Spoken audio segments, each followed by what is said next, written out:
1. Hi guys, welcome back to the Harambes Heroes podcast. Today, I think we're going to talk about what we did last weekend. We did like a little bit of stuff, right? But before we get too far into it, I think it's just going to be us. It's going to be me, Evan, and Justin today.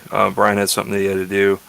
There's no guest to introduce, so we don't have that time-filling segment available. But yeah, man, the weekend was pretty cool. Got to go up there, play a lot of really high-level players, and the environment was like unlike anything I'd really experienced before last weekend. And it was my birthday too. Like that was kind of cool. Yeah. Happy birthday, man.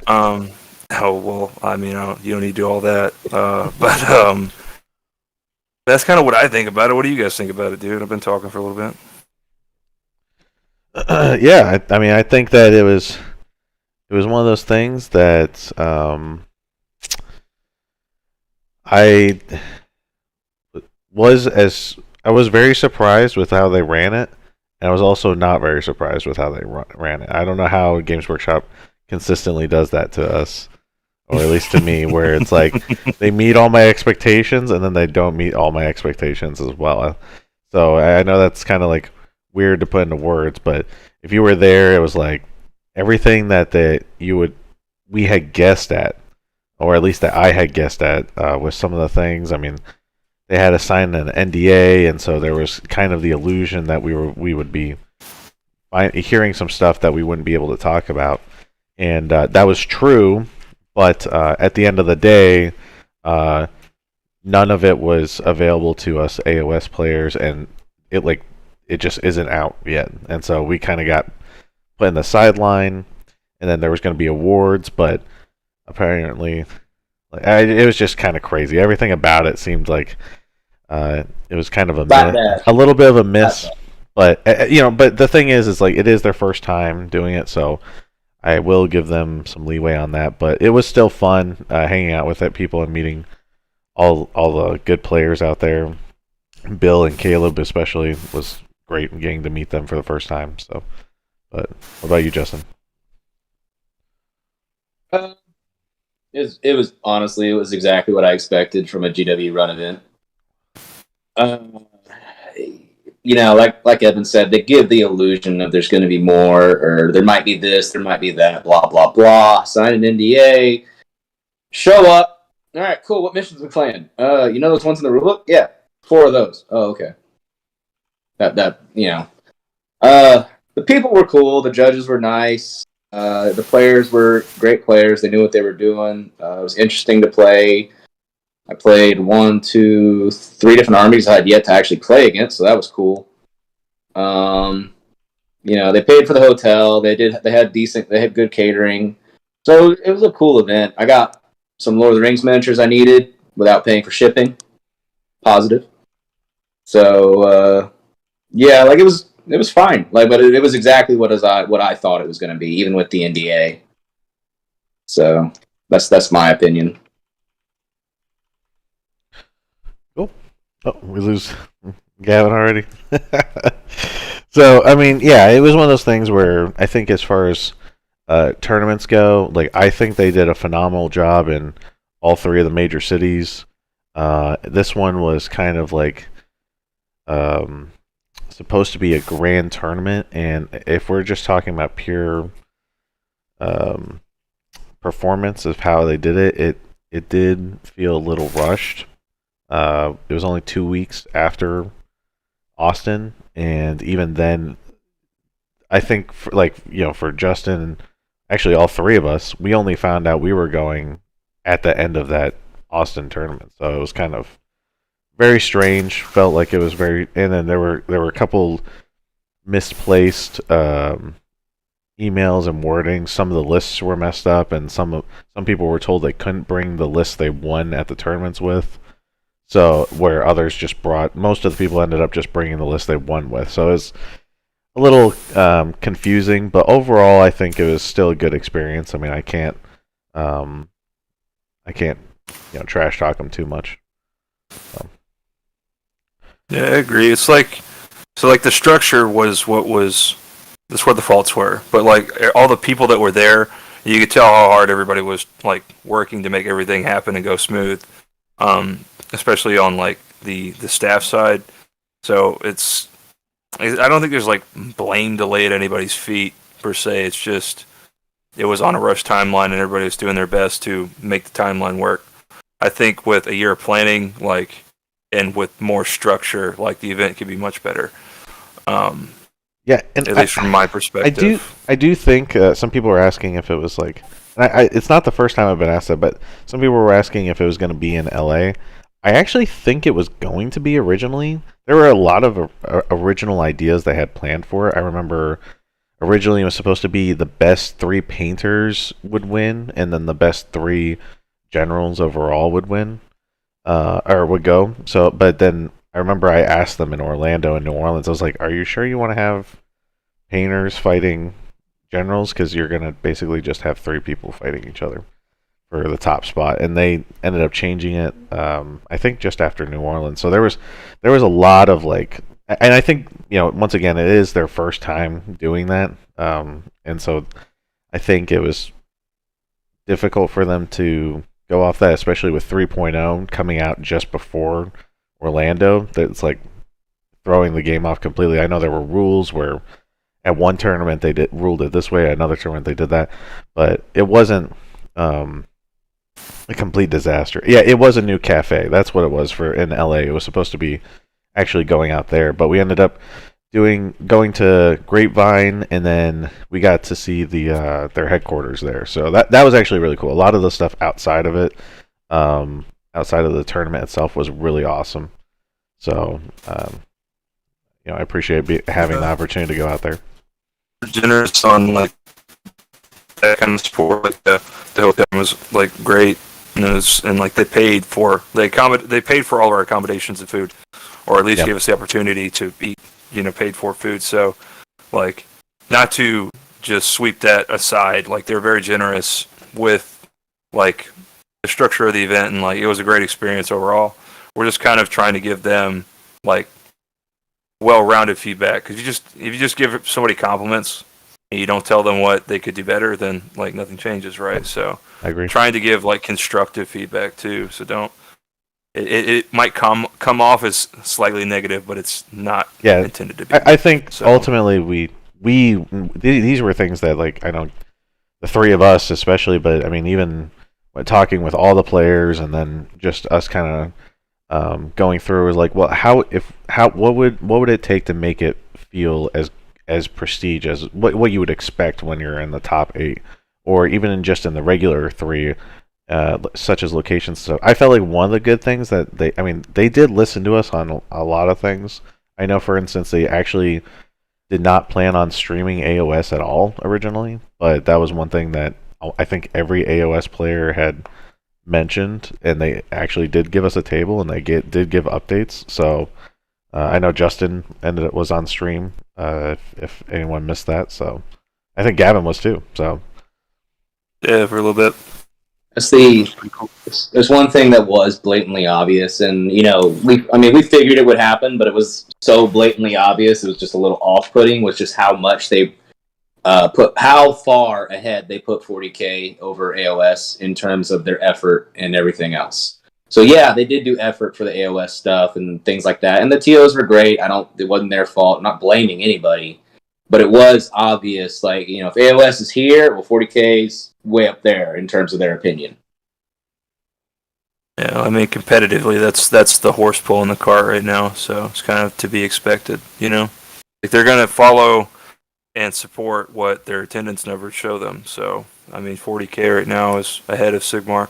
Sigmar, I think, is going to catch up because the game's super fun, and it's got a great community, and I think you're going to see a lot of growth over the next, few years. Probably have Sigmar in a similar place to where 40K is now in 2 or 3 years is what I imagine will happen if I had to predict, which never comes true, right? But but I think that's just kind of it's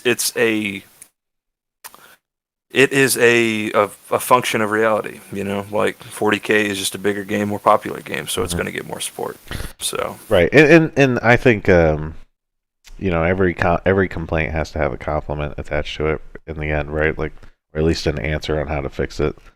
Because I think that like every single thing we saw where it was very minor, but it did feel painfully obvious. I mean, and they even admitted so in many cases where we were talking to some of the guys that were running. I think Mike was his name, and he even admitted, he's like, yeah, we just don't have any AOS knowledgeable players that want to do the streaming that can do it full time like they're doing for 40K. And that's something that I think not only at Games Workshop, but also the AOS player base needs to step up to kind of do that and show that, hey, we're not just AOS is not just casual. I mean, we do have a competitive scene, and this has proved it. I agree.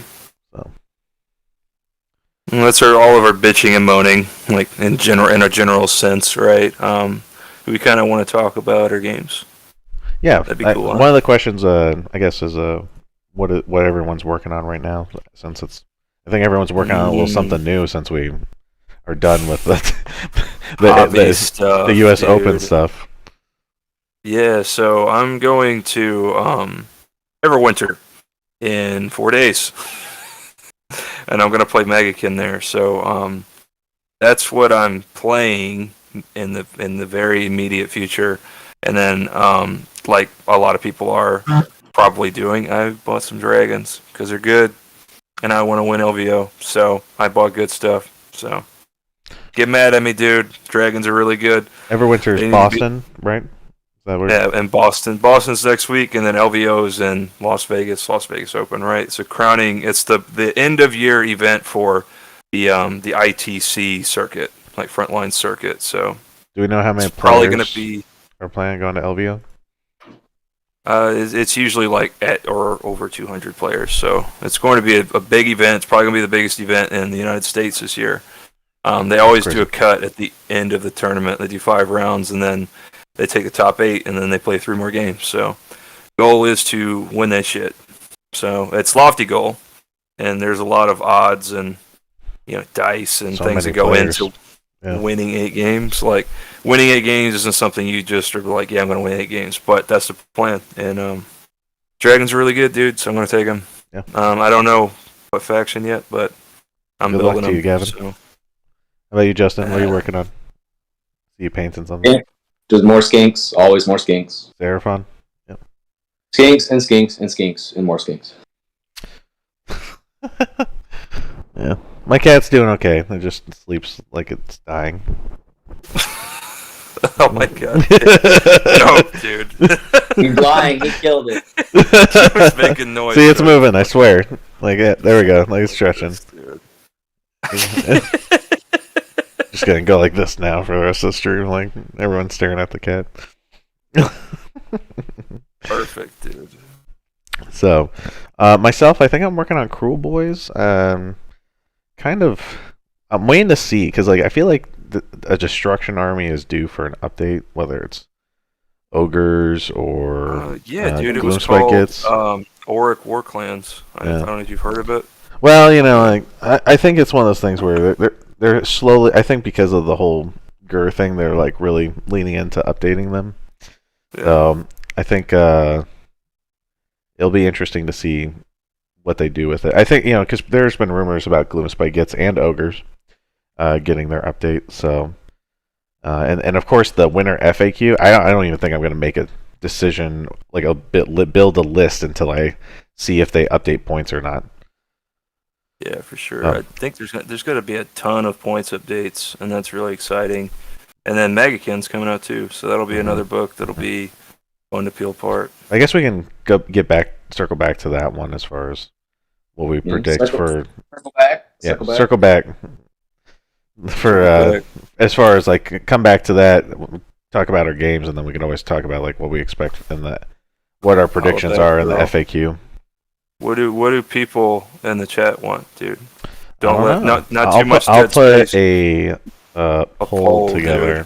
Yeah. You want to hear about our games? You want to hear about points adjustment Epic. predictions, dude? Which ones? Both are very exciting. I assure you. I don't know if exciting is the right word. Yeah, but like generalized talk about the games, like the games are super fun because like you got really good density on knowledgeable players at the tournament. So there was no at GTs you'll get a lot of dead games where maybe rounds 1 or 2 or 3, like you just won't get. You'll get new players or intermediate players or people playing things that aren't super competitive. Where at this tournament you had people who were playing things that they knew very well and were also very knowledgeable about the game. So it was really fun to play those types of games.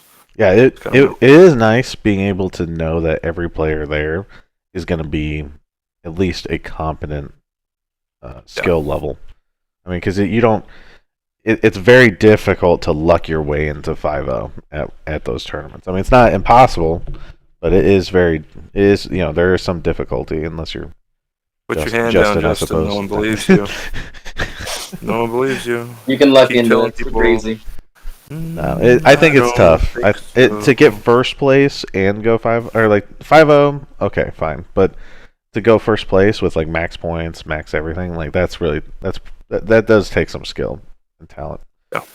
I mean, it at the very least have to be aware of battle tactics and how to score them.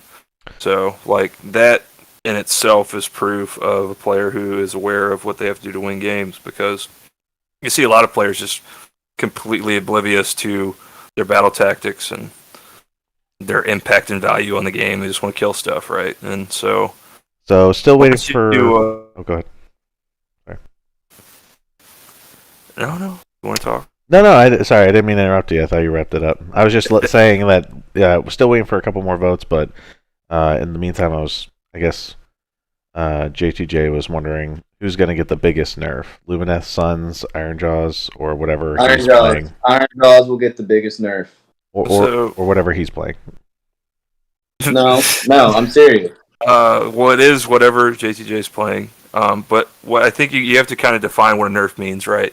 So if you're defining nerf by something that will move, like what army moves the most on the spectrum of what's competitive, the things that are closest in the meta to like being volatile as far as where they are in the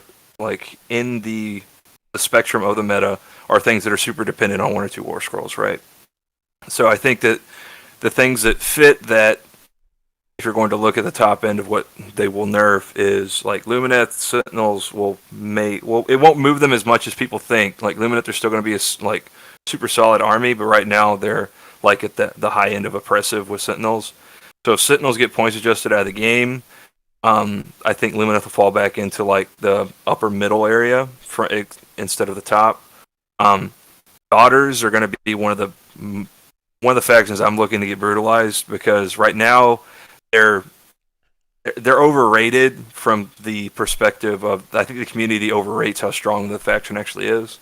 A lot of people have them like in the same tier as like the very high end of the meta, and I don't think they're there. I think they're in like the upper middle, and they're very dependent on a few war scrolls. So if they points adjust the bow snakes out of the game, I think you're going to see Daughters really take a hit and go into like the very middle or even lower middle of the meta, to the point where I think a lot of people will stop playing the army. The people who are playing the army for its strength will stop playing the army. So they're probably my prediction as far as which army will get nerfed the most. I think Suns are unnervable in an FAQ format unless you change keywords, because they play the pack too well. You can't points adjust them enough to make them not play the pack well. So I think Suns will be fine. Maybe like a little bit, they shift a little bit, but that's kind of my overview. I don't think Seraphon moves at all. They probably hit the Salamanders, and that does nothing because the faction's strong. I don't think they know what to do with Seraphon. They're like, they're fine. They don't know how to play them. The play testers and stuff, so they're like, they're fine. Like I can't win a game with them anyway, so. Yeah.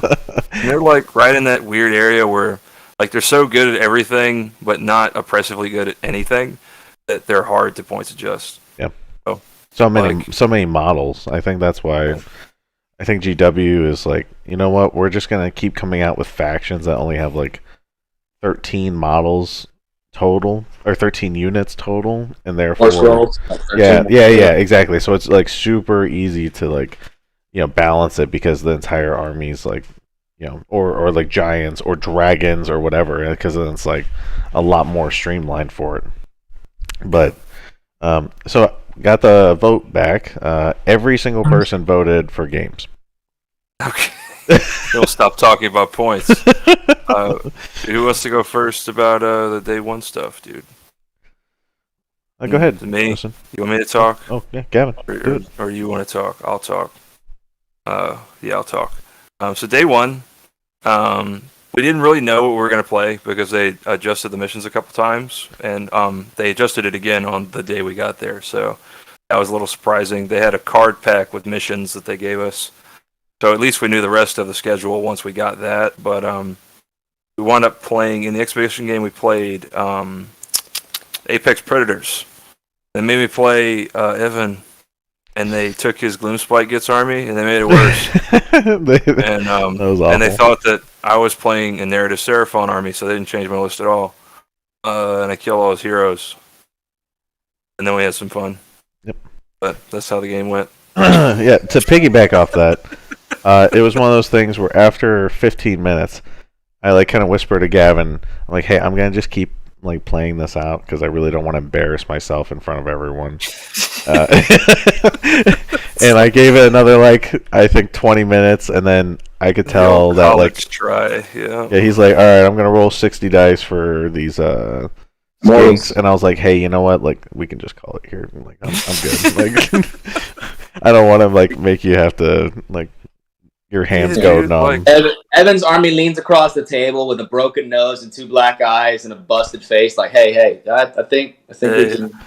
I didn't hear no bell. The dead horse. Beating. Yeah, dude. Seraphon, one of the good things, one of the strongest things about Seraphon is that they have a lot of targeted damage, right? That's one of the strengths of the army.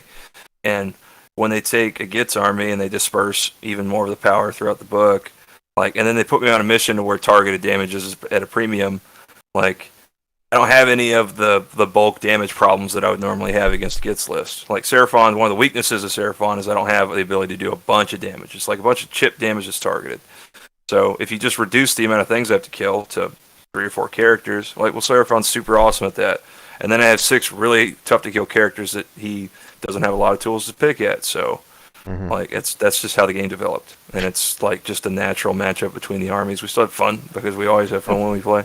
Yeah, I think it's always a little frustrating on my end when I can't give my opponent what I think is a tough fight. I don't actually mind losing my games because usually I'm running armies that are kind of looked at as though they aren't meant to win most of their games. But the list, so that the one, I guess if we're just a quick another complaint for the whole tournament thing is a lot of people, and I kind of mentioned it before, but when we submitted the lists, they originally told us in Austin that it looked like they were going to be providing us lists based on our armies and what they found to be, what they deemed to be fair between all army matchups. And when we asked them hey, what does that mean if we don't have those models? And they said, we'll take care of it. So there was this big lead in that it was going to be something pretty cool. I think I was really excited to see what that meant. But then they were like, you know what? Actually, just send us what you have painted. Some of us didn't have anything beyond what we already had that was painted. Some of us had a bunch of. We're told. I know one of the players. They told him not to bring the army that he won with. But then half of the other people brought the armies they won with. So it was just, right? Yeah, and so there was 4 list revisions, and then the battle plans changed, and they went from pretty competitive where there's no random chance as far as where the objectives are going to just complete random. And it's really, they took the tournament and kind of were okay, we're gonna make this as hyper competitive as possible, and then changed it last minute to you know what, this is meant to be a narrative thing, just meant to be silly, go ahead and do it. And they did really treat it like that. So it was kind of strange to see how that worked out. But yeah, so beyond that though, like my list specifically, they really I emailed them. I still have the screenshot. I was like, "Are you sure you meant to do this? Because none of this makes sense." They like a brief breakdown. They gave me trolls because that's what I was bringing with me, but they took out the troll hag.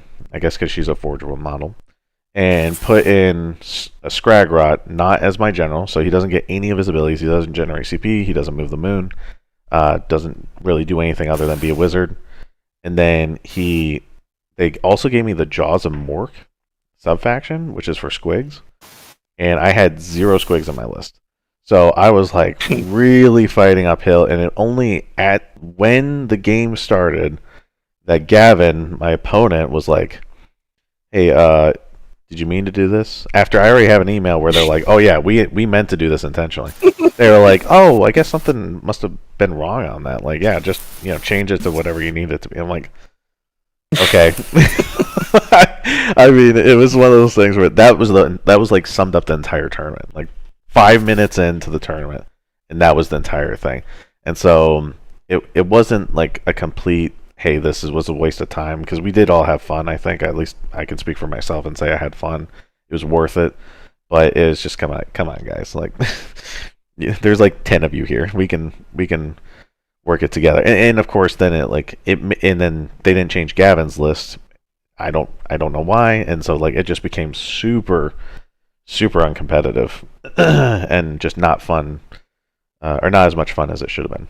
So, but because there were no salamanders in it, it wasn't good. And I don't know what they. I think they saw a bunch of so like going back to the Seraphon thing. It's like you see the list, right, and you're like, 2 skink priests, a regular Slan, a Bastiladon. I don't think they knew what more they could do other than just remove the key pieces, the key heroes. Like, oh, we'll take out the Slan and not give you a Slan. We'll, take away your Bastiladon, and then it's just like, okay, well then I'm just not really running a list, because they also said they didn't want you to run horde armies. So it doesn't really make sense at the end of the day. And yet someone else brought a horde army, so whatever. Yeah. Yep. So, that was my first game. And I have another game, dude. Yeah, I got another game, dude. But my second game. So the way they split up was there was an exhibition game, and then there's your competition games. So and then they split us up into 2 brackets of 4. So all the overall winners and me as a wild card played in the overall bracket, and then likewise for Justin and Evan's side. So on my side, the army and player that I drew was Mr. Caleb Walters with his Disciples Zinch. And then I knew the matchup a little bit beforehand, because we had a 2-hour lunch and that they gave us the pairings to kind of go over the matchup and talk out with your opponent. And Caleb, super awesome opponent, super nice guy. I was pretty keen on the army structure before I got to play it. I knew like how much damage is packed into his army. Especially with a double turn, and usually you can control magic pretty well with Seraphon, but the way his list is structured, like there's no army that can control the magic in his army. It's just too many casts and too much redundancy. Like even if you have automatic unbinds, like you can stop the spell portal and kind of limit the range, and that's all you can do, and that's like optimal. Like that's as much as you can do to it, really. But I didn't have any auto unbinds, and so then that kind of factored into our mission or our matchup a little bit. We wound up playing Vainziger, so and I knew that I was higher drops than him, so I kind of deployed conservatively, and he made the right call of making me go first, and then so I kind of go up, chip a few things, and then he goes, and he goes all in. So he moves his entire army to the center of the board. Does a little bit of damage, but not really. He spikes his rolls on Umbral Spell Portals and the Kairos spell, and kills my Bastiladon halfway dead, and just moves his entire army to the center of the board. And like at that point, he's like basically forced a roll off for the game state, because there's no objectives to score. We both score 2 points on turn 1, and we go to the roll off, and I roll a 1, and he won the roll off, and then he was in range for all of his spells and all of his damage, and was just uniquely equipped to basically table my army. He killed everything except the Slan, my Skink Chief on Stegodon, my Engine, and some Saurus Guard. But he killed all the Skinks and the Bastillodon, which was the right call because that's what's going to do damage to his army, really. At that point, he had made so many points that he had chaff screens to put in front of his army, and he had control of the center of the board, and the objectives were starting to fall. So I took my turn just to like humor the game state because it would be a shame to go all the way to Grapevine and then not play. But it really was decided by the turn roll off. And there are some other rolls that had some significance, but like he probably made the right decision as far as his win condition, because if he plays KG like and extends the game, it probably favors me a little bit because my shooting's a little stronger. So he evaluated his win condition and forced a roll off, and then got the roll off and won the game. So awesome opponent, super nice guy. I was really glad I got to play him. He's kind of made the rounds around the circuit. He's known as a really good player, and I was excited to play him. So that was my second game. So now you can talk about your games, I suppose. I'll just do mine real quick. So game 1, we already talked about. Game 2, I was actually in the best general category. The way they split it was 4 and 4, where it was best overall fighting, and then best generals from all 3 of the tournaments. I was the wild card for best general. Gavin was the wild card for best overall, and which I mean it meant that we weren't going to win anything, even if we had won our games. But it did kind of like, I guess, throw a wrench into a lot of it where we could bring something. And so that's kind of why I wanted to bring trolls, was just due to the time crunch and stuff. I was like, well, if we're not really, like, I didn't expect to go anyways, and so I wanted to bring something that I had done well with at one of the tournaments. And so so game 1 went poorly, but game 2 I actually got to fight Bill. And I was actually super excited to do it. He was like the one person that I was like most excited to fight because I've heard so much about him. And he brought these Fire Slayer lists with dragons, and I was like really nervous to fight it. One, because it's Fire Slayers with like 15 Arcs, and 25. Well, yeah, 15 block and then 2 5-mans, and then also 20 10 blocks of berserkers, and then obviously the 2 dragons. So it was a very competitive list. But he admitted that he just wanted to bring something that he thought was fun and that he hadn't really played. And so it was more of a casual game for him. But then again, I was running trolls, so I was like, all right, well, I'm sure this would be fun. It's thematic as far as, we had plenty of people. They didn't have it roped off, so anyone could just walk up to our table and start talking to us for customers and stuff, which was kind of cool and kind of weird at the same time. So we had a lot of people come up, and even the judges and stuff were like, hey, this is really thematic, that old fantasy trolls versus, dwarves and stuff, or slayers and stuff. So it started off where, in every single one of my games, right, all 4 of them, they made me go first. Or at least I think in our game it was, I think it was only Gavin's game where it was different. But mine it was. So I went first. He made me go first. I did not want to be in threat range for anything, so I just kind of tagged a lot of the objectives, and then he went and his dragons went and took the one objective and just started killing everything. But everything else, he played very conservative because I think he was just waiting. He was trying to stay outside of my threat range, just in case I had won the roll off. He won the roll off, made me go. I kind of sat in the middle again and took the objectives. And I think one thing that really hurt was that he didn't expect the dragons to die so quickly, but they were kind of left by themselves, and everything I have has -2 rend. So even with his all-out defense, because he wasn't giving them +1 save in any way, they're still saving on 4s. And so I was able to do some damage that first turn when they charged me, and then on the second turn I was able to take out one of them and like severely wound the other. So then it basically set it up where he had to stay on the objective to hold it because he needed the points. But if he didn't, he couldn't retreat it and try to, heal it or take care of it or do anything like that. So it ended up being a hindrance on turn 3 because I ended up using Bring It Down and got 4 points off of it. But really, it was just kind of this back and forth the entire time. He was playing so conservatively that it was actually keeping me longer in the game. And afterwards, we talked it out. I think we made it to turn 4, and he basically admitted, he's like, yeah, I should have been a little more aggressive, but I know how trolls kind of do a lot of damage if they get in your face. So it was good. I mean, there were mistakes made on both sides, but it was a real honor to fight Bill, and I look forward to actually fighting him more competitively in the future. So that's it. He won, by the way. Just FYI, it came down to one Fire Slayer with 1 wound left. It was excellent. It's good. Glad the game was really close. Yeah, everything I wanted in the game.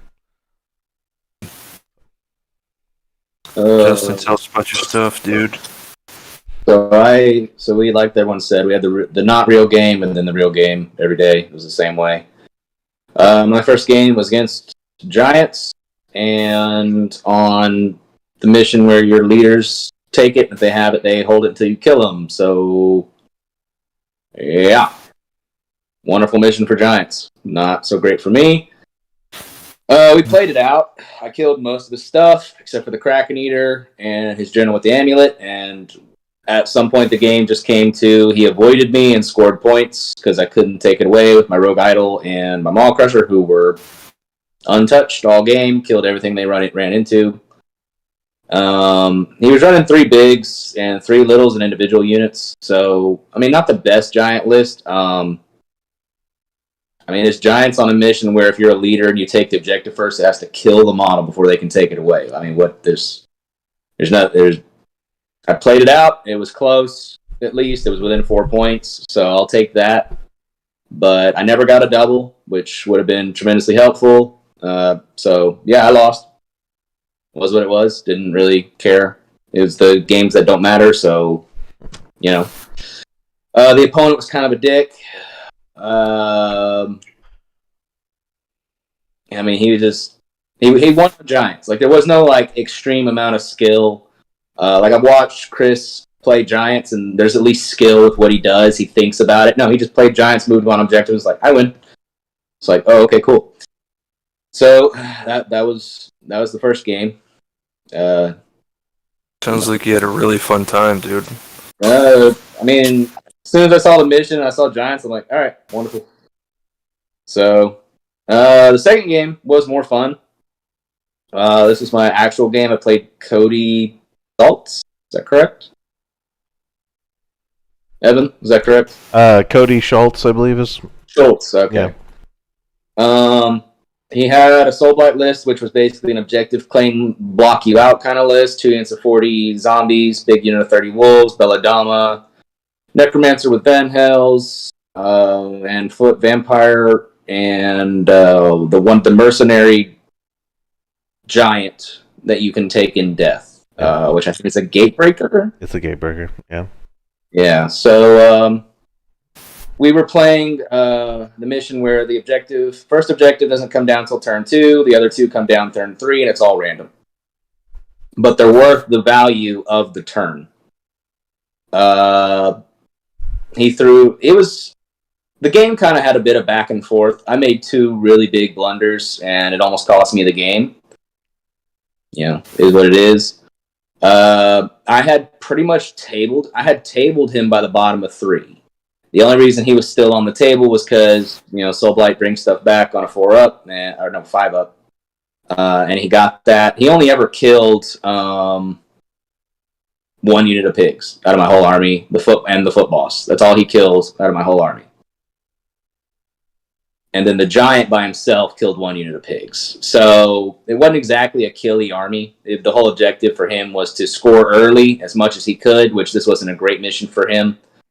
I ended up getting just max points round 4 and 5, and I won the game by 1 point. So because I made a mistake of not blocking out some zombies he brought back on the board to get back on an objective. So, but it was a close game. He was a good opponent. He definitely knew what he was doing.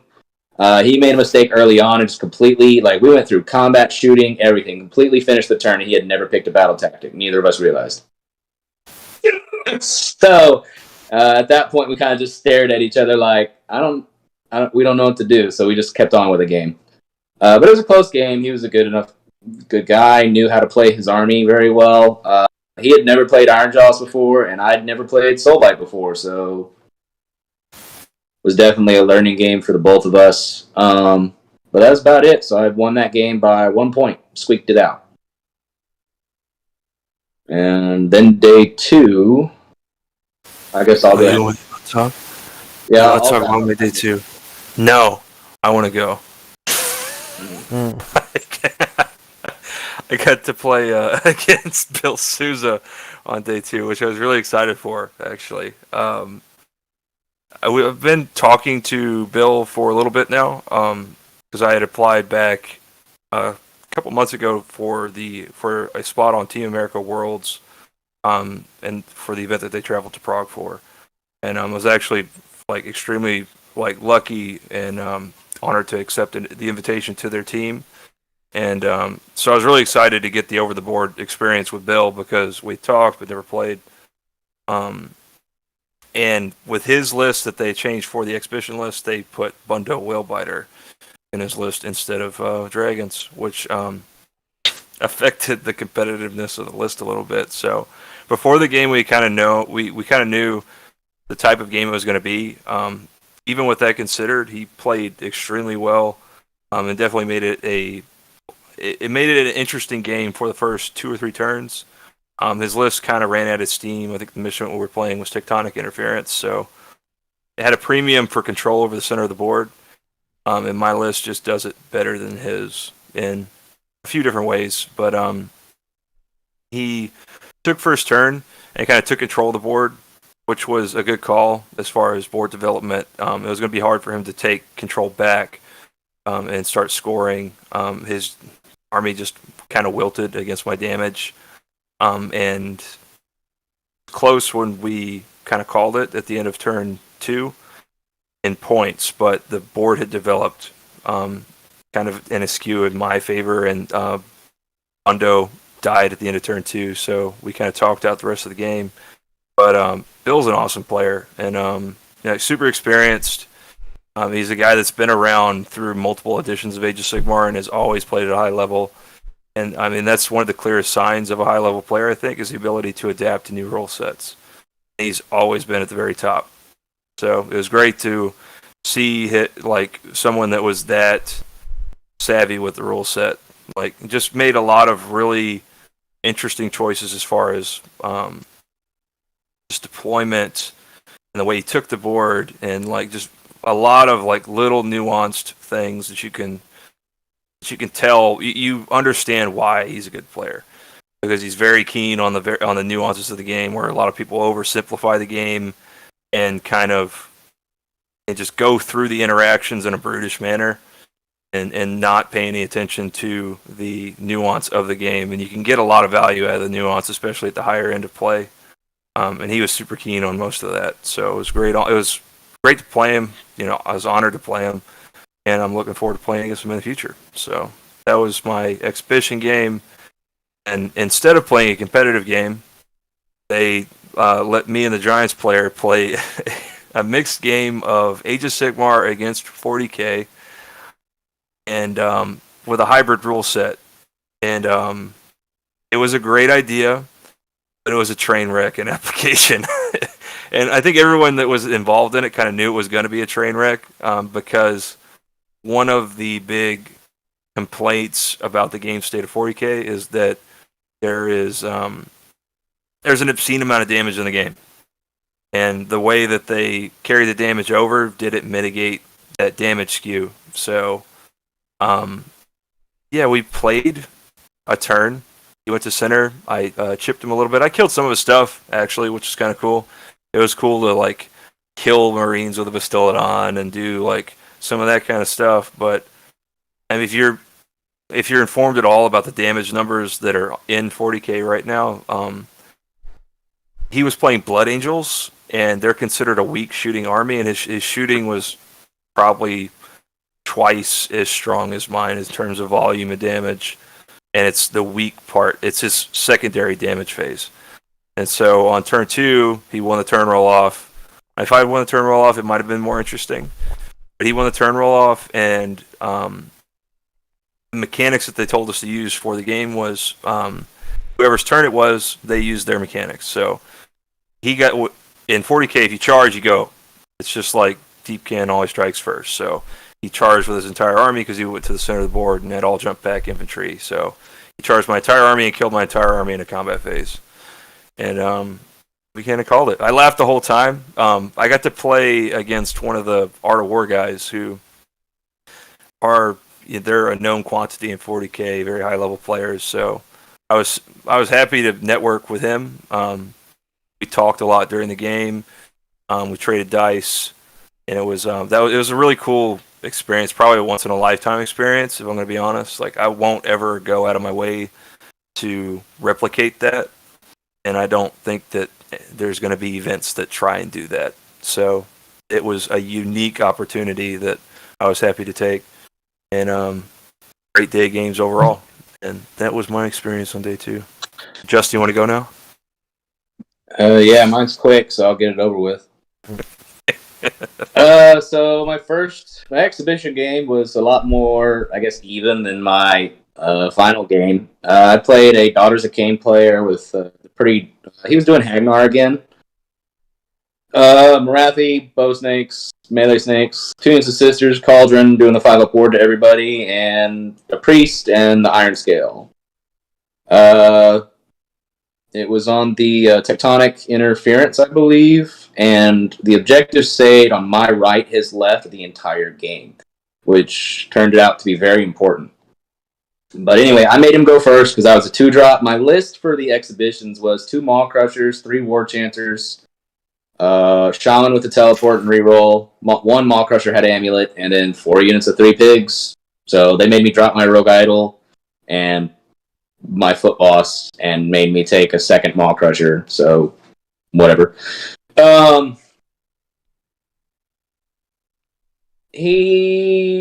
put my pigs in range of his hero phase shooting on purpose, because if he shoots pigs, that's fine. I only put 1 unit in range of that, and I put them in a terrain piece, so they had +1 to their armor anyway, so that was fine. I only lost 1 pig from his hero phase shooting. He charged Marathi in, failed Mind Razor on her the first turn, which was very important. And he also failed his prayer. What does the prayer do, Gavin?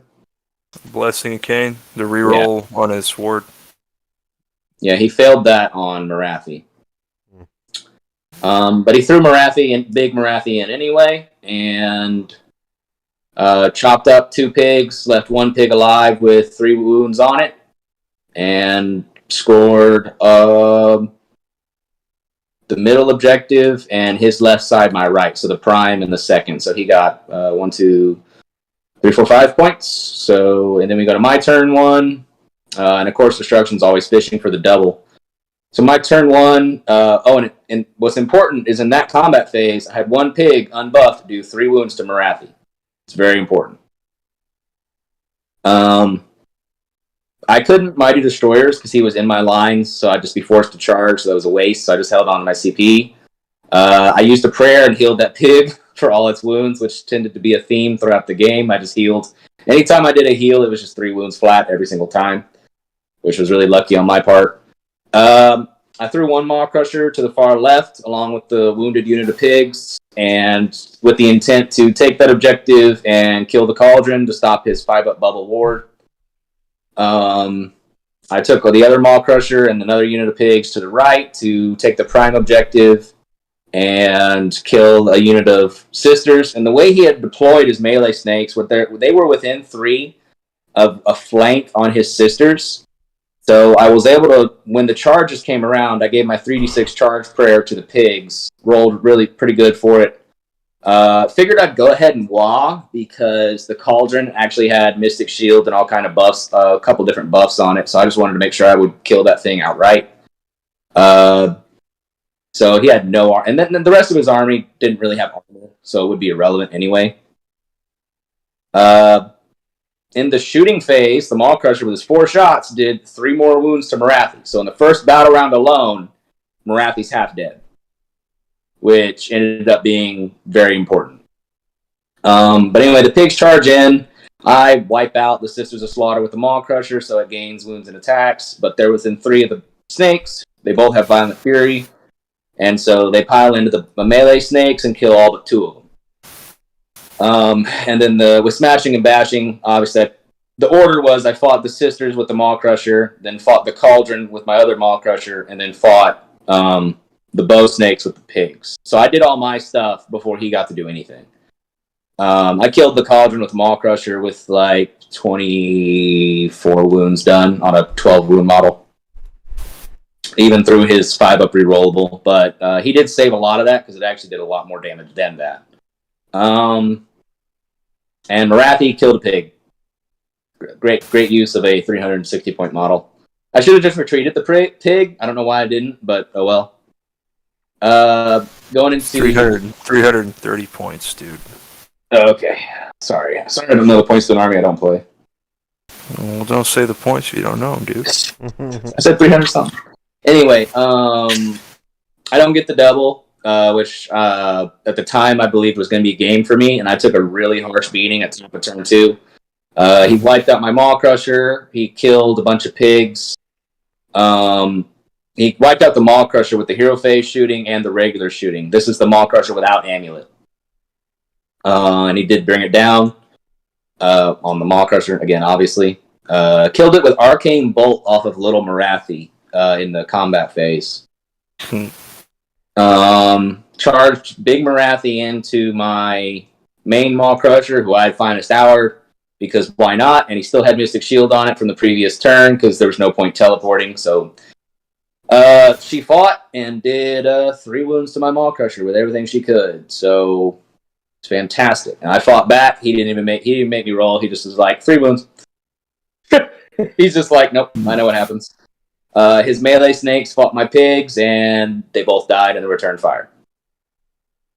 My turn 2, I didn't really... I was hoping I would then get another double into turn 3, so I planned for that. I brought my 1 unit of pigs left on the left flank over to fight his hag, who at this point only had 1 wound left. I moved my small characters up onto the middle objective and to claim the objective away from Little Marathi and anything else he would have in range. And then I moved my 1 last unit of 2 pigs on the right flank over to his bow snakes with the intent of they weren't going to charge because that would have been suicide. But I just wanted them over there, again, I was really hoping for that double turn. Anyway, we go to combat. I kill the hag, smashing and bashing, and I kill Marathi. So Marathi dies, bottom of turn 2, which is really quickly. Because, like I said, it was critical that he took 6 wounds total, turn 1. We go for the double, and I get the double, which up to then I thought I was going to lose because he was just racking up points, and I was down to a Maw Crusher, 4 pigs, and a couple foot characters. But with me getting the double, he's not able to shoot off my Maw Crusher, who had after the end of this hero phase, I healed a total of 12 wounds from my Maw Crusher all game. So I had the prayer and then the heroship ability. I was just constantly doing the heal. I cast Mystic Shield on it. I Violent Furied it, and I fastened, which I hadn't used yet, over to within 3 inches of the bow snakes. And Mighty Destroyer into them, so they couldn't overwatch me in the ensuing charge phase. And that was pretty much a game. We got to combat. I wiped out the bow snakes without question. And he had an iron scale left, but that was pretty much the game. So he was a good player. He knew his army really well. It's just taking those 6 wounds turn 1 was super important. The fact that the objective never left my far right and his left, which I took that flank pretty early in the game, ended up being important. And other than that, I don't really think he made any mistakes. Maybe he wasn't aggressive. Maybe he was too aggressive, not aggressive enough. I'm not sure. I don't play Daughters of Cain, and Gavin obviously didn't watch the game. My game 2 was against Bill Souza, so we all played Bill, which was cool. Bill's a nice guy. He really is. If you play him, there's nothing. He's not a bad player to play against. He's genial. Me and him talked about the game. We both knew each other's lists, and his list was a very heavy Alpha Strike list with Lofnir, so it's very good against monsters.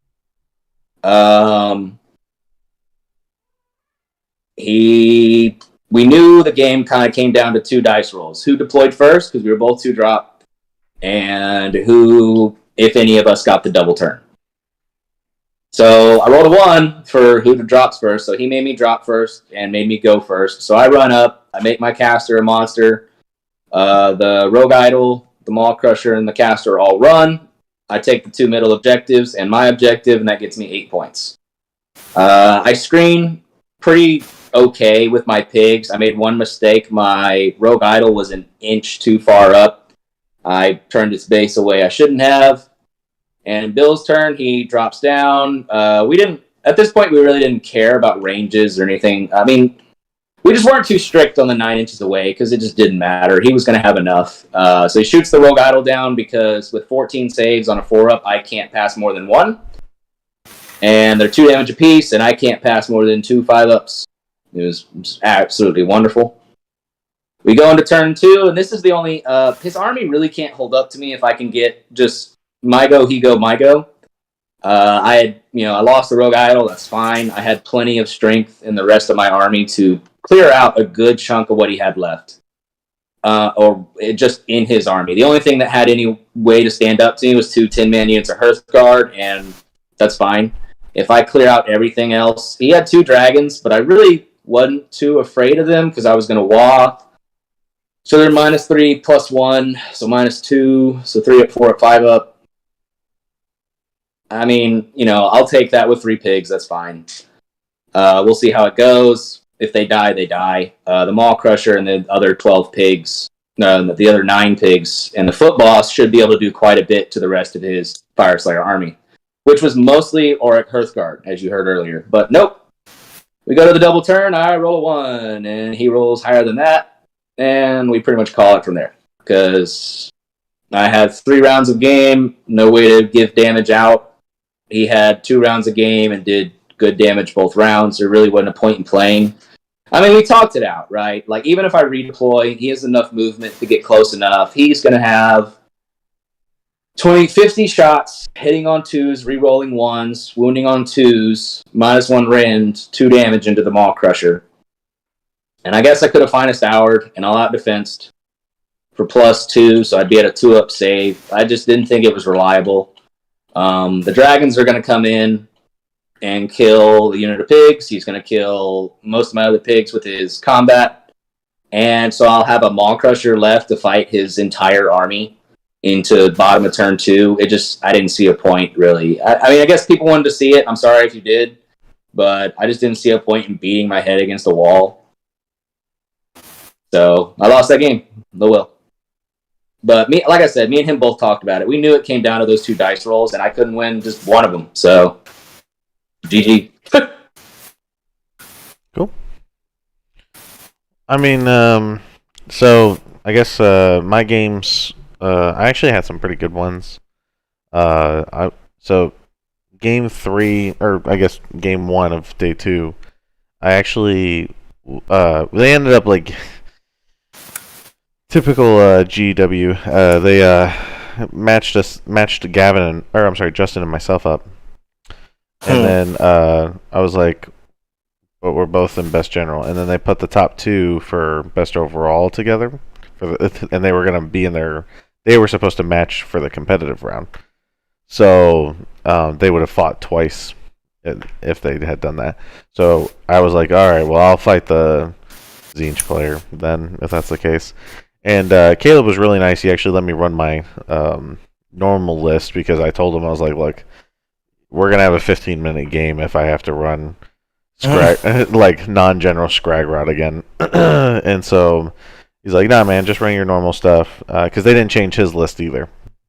They didn't change the Doc list. They didn't change the Zinch list. They didn't change the Seraphon. It was very strange. So we were. They changed the Doc. Did they? Okay, I didn't see what they changed on it. Yeah, they took out his 2 units of shield deals and swapped them with foot witches. Okay. Yeah. Well, so then so what we did, we matched up. We were playing on the Teutonic Interference, so it's kind of random again how it goes. He decided to. I think he made me go first. I'm pretty sure he did.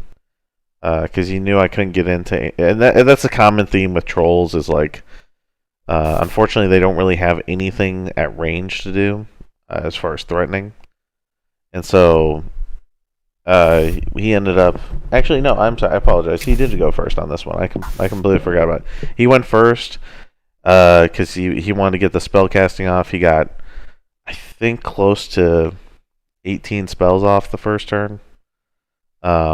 And then ended up just taking his time, going in and setting it up, summoning blues to screen me out, and just using the Destiny dice on everything to, make sure that everything went off perfectly. Actually, so it was crazy just watching. I mean, the amount of 13s that he was, even with just a +1, he was rolling like 13, 13, and I'm not just talking about his Kairos or his regular Lord of Change. I mean, even his Change Caster, who on every unmodified roll of 9, you can do an extra cast. He went through, or I guess just a 9+, you can keep doing another cast. He went through like I think all 6 on turn 1, so which was every spell that he could possibly do, which was insane. He set it up, did some shooting, tried to kill my general, but the thing with the trolls is not only are they pretty good against chip damage and everything, most of my army has a ward save, but I actually have magic negates on the Trog bosses, and the command trait allows me to put a magic negate on another unit that's trolls. So basically he was like, okay, well, if I kill your general, you can't do that.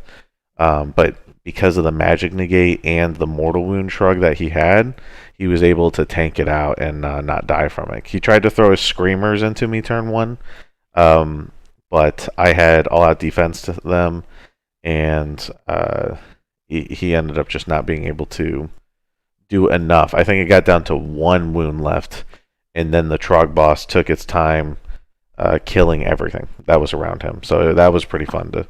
I risked it.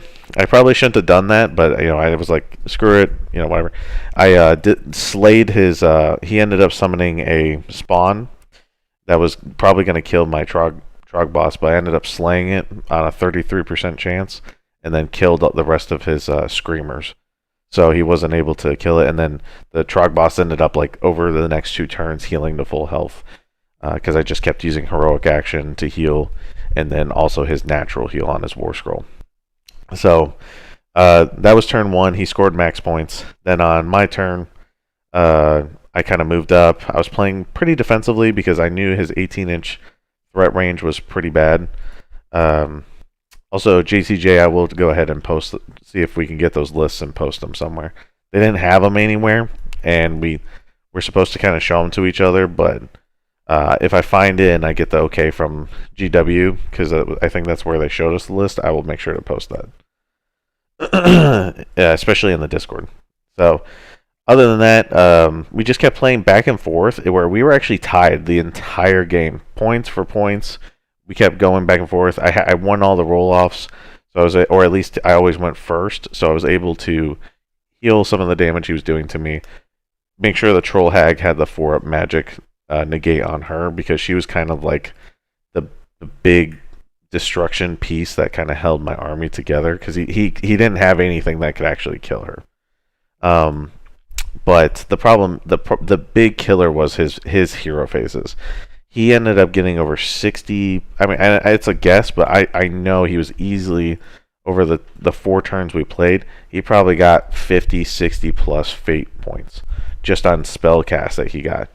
I think he never. I don't actually no. He never failed a spell. He did fail 4 casts, but he was able to re-roll them into 10 pluses on every single one. I never got an unbind off. And with the auto dispel, I mean, it was probably the best Zinch game I've ever seen. I mean, because he had like 3 acolytes, and they count as wizards unless they lose 2 or more models. So I made sure I was just plinking him, making sure that he was losing casts that he could do. It didn't matter. I mean, he was down to 2 fate points, and all he had was heroes, and he ended up at 18, and then summoned flamers, and then ended up using those, and then he just kept summoning blues, would use his destiny dice to charge them 9 inches, and then just tag me, and I couldn't, I only have so much I can do, and I had to keep winning the roll-offs, and then going into turn 4, I just didn't win the roll-off, so he was going to double turn me, and probably kill my stuff, so I was like, alright, well, good game, like, it's just one of those things where, like, I would have liked to see what it would have been. I would have liked to imagine what it would have been like if we rolled a little bit more. Because I rolled, like, what I would say, like, I rolled pretty well. But it was like nothing failed. I mean, every spell went off, and everything on a D6 was 5+. It was honestly, like, amazing to watch. I mean, it wasn't even, like, upsetting to be a part of that scenario. It was, like, watching it unfold in front of you was just insane. So, and that was the game 1, and then game 2, I ended up fighting Cody. We actually both had lost all our games, so it was kind of like playing for the bottom bracket.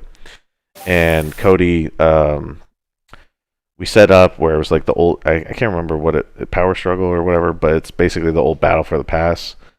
We set it up, and at this point, I'm just like ready to wrap this thing up. And he's like, I want to win a game. So he charges me with the 30 wolves that he has because he's playing the Soul Blight. And he just takes all the objectives, scores 11 points right off the gate. And I'm like, okay, I've already lost because I don't have enough models or damage to do anything. I literally was just like, I'm not even taking battle tactics. I'm here to just start killing stuff. So he ended up scoring like 30 points, and I think I scored like 9 or something like that.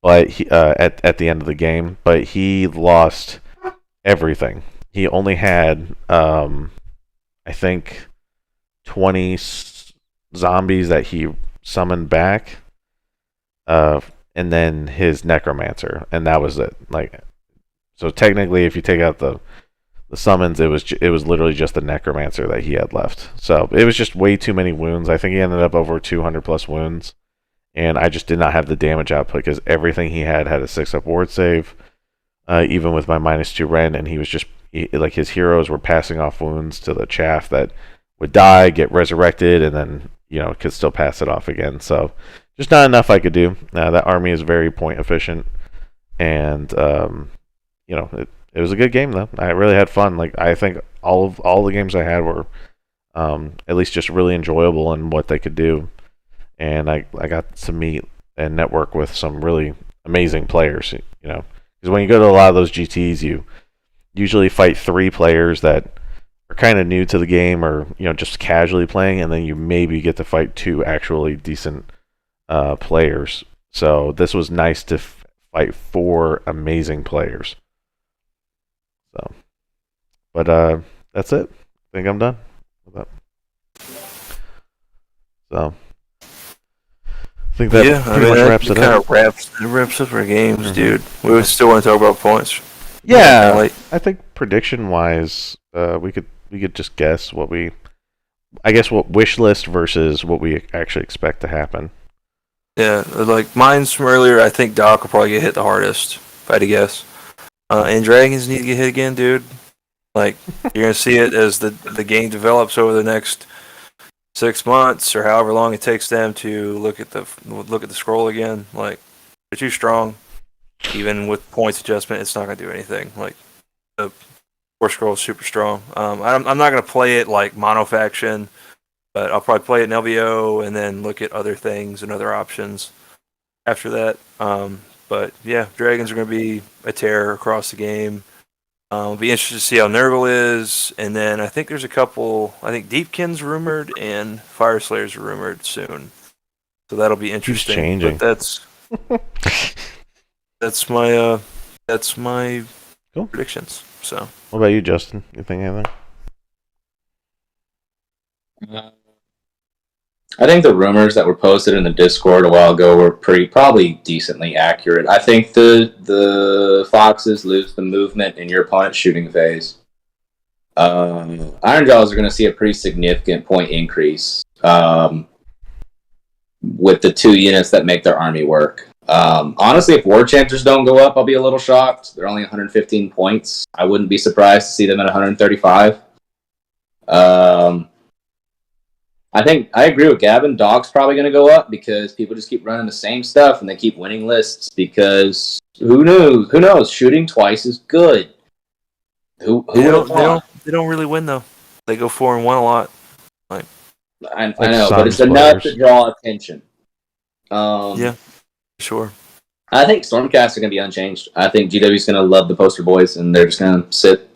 Gavin's probably right. I mean, so 300 points for 2 models with 18 wounds and a 3-up save. I pay 480 points for 18 wounds and a 3-up save on a monster, just like dragons.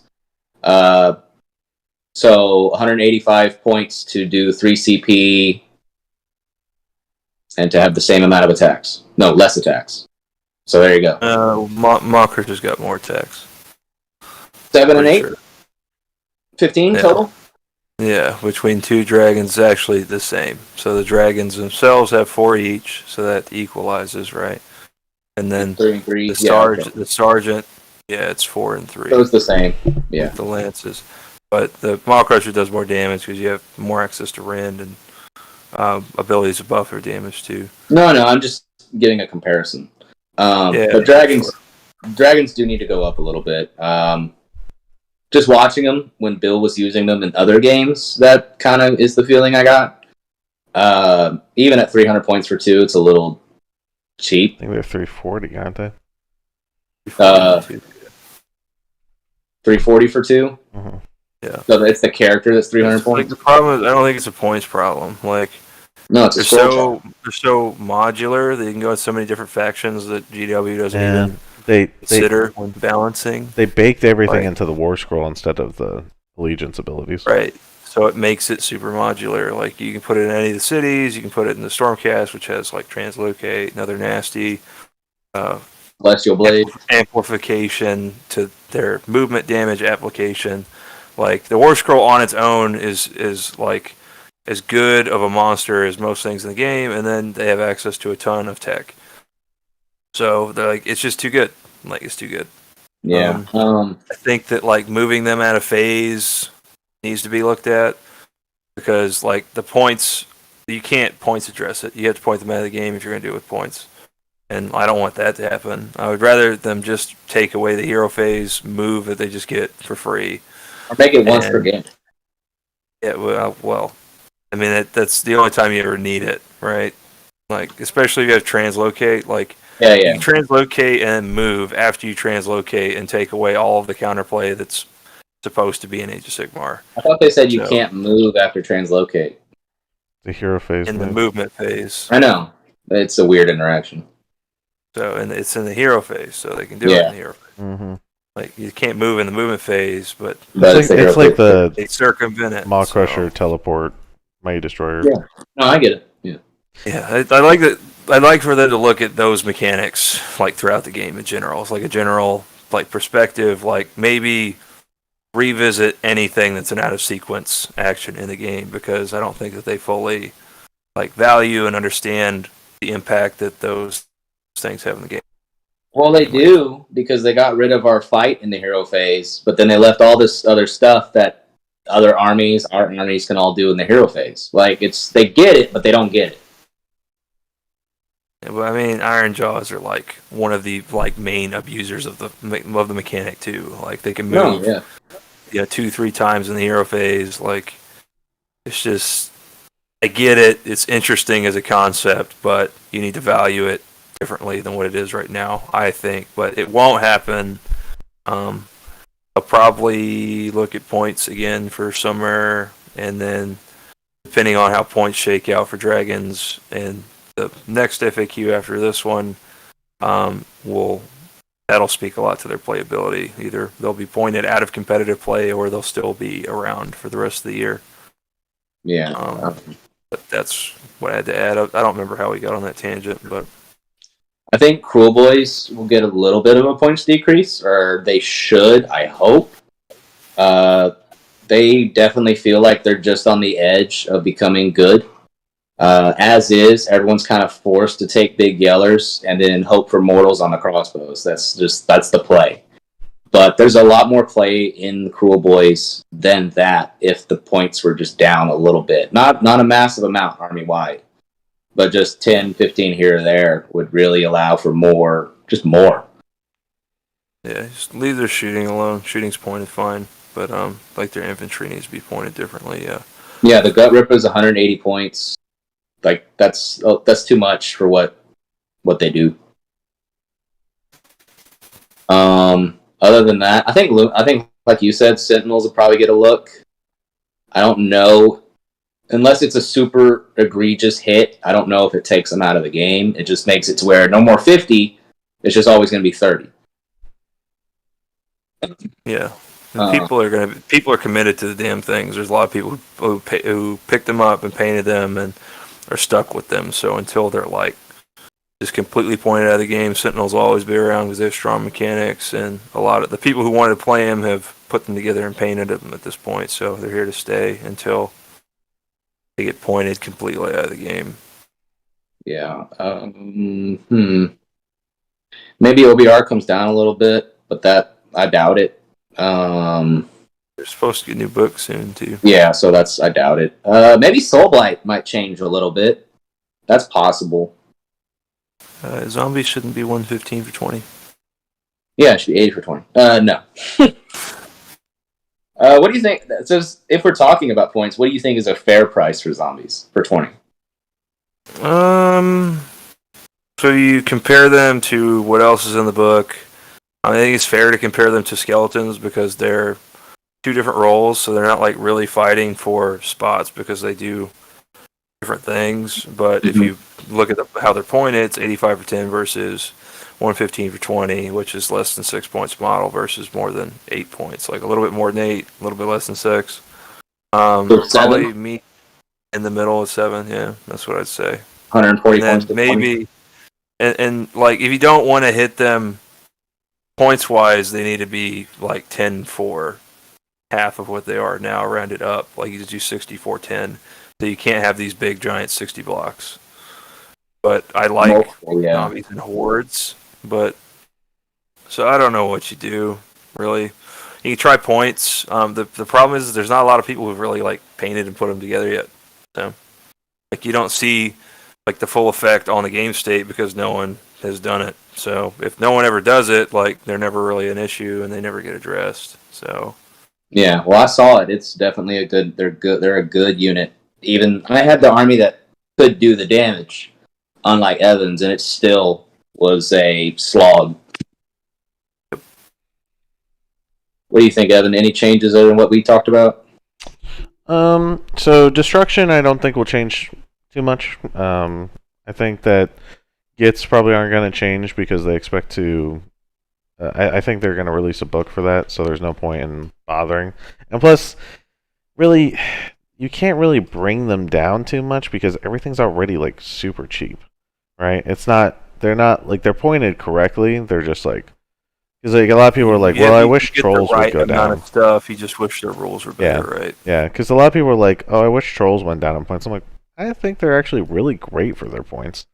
I think they just need a better codex to use their abilities. Yeah, it's just they don't really have allegiance abilities, right? Like they have situational allegiance abilities, and then the if you bring something else outside of it, you're drawing from a lot of stuff and. it feels really segregated right now. I mean, don't get me wrong, like I think Gits are one of the most like lore friendly books that they have because of how it feels like you're actually playing, goblins and trolls and spiders and squigs like they should be. But so I don't really want them to like make it so streamlined like the elven armies where it's like a lot, based on precision. So I actually think that that's going to be quite the challenge for them. But as far as like points, I don't see Gits getting anything. Destruction in general, I don't see really changing at all, other than like Iron Jaws. I really don't think Suns need a point change. I think it's a War Scroll problem because if they change the points, they're just going to make that army unplayable. Make the little dudes battle line. I mean, you mean like only battle line?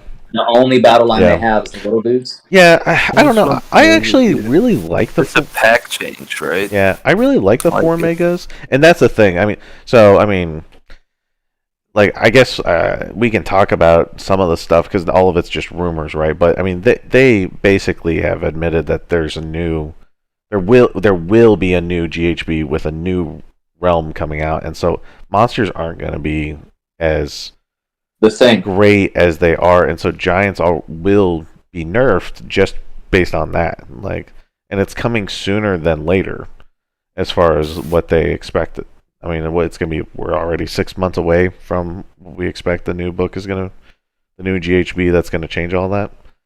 So out of curiosity, I didn't ask this actually all weekend. So y'all have both played against. I mean, you've played against bad players, to be fair. But you both played against the Maw Crusher. They're 480 right now. I feel 530 to 540 is okay. But more than that starts to feel like a huge tax. I know it's a huge force multiplier, but even now my list is pretty points efficient, and I have 107 wounds, and that's it. With a majority 4-up save. I mean, it's off fours a lot of picks. Fours or threes. Like an elite unit. Yeah.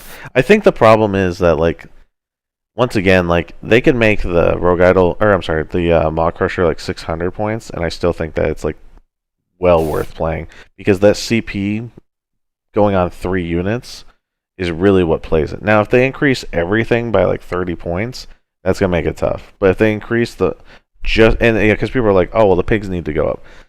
I mean, the pigs are really well point costed, but I think it's the Maw Crusher that makes it work. The Maw Crusher holds that entire army together. And that's the problem. The Maw Crusher is going to get a significant. I think it might even go up 80, 90 points.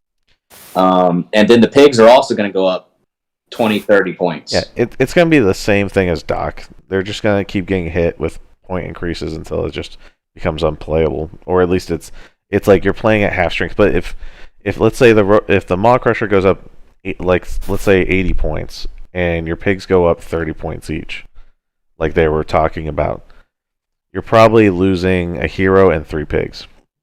And so yeah, and I'm also almost flat at 2,000 points, whereas right now I'm pretty significant under it. And that's if War Chanters don't go up, which I think they will. Right. So I mean, I think generally though, like that's not too bad. Like if you're talking about losing things, yeah, it's a hit. But to lose like 3 pigs, the foot boss, like though you win a lot of games without having to even use some of that stuff. I don't think you can do the double Maw Crusher anymore. You would have to do the Rogue Idol and the Maw Crusher.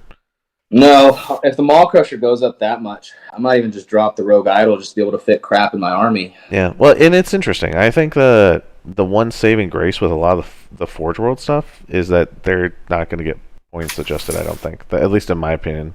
I think that Games Workshop's really good about forgetting that those models exist. Well, like it's the Chaos Sorcerer on foot problem, right? Because Ocular Visions is what makes a lot of that stuff in the book feel egregious.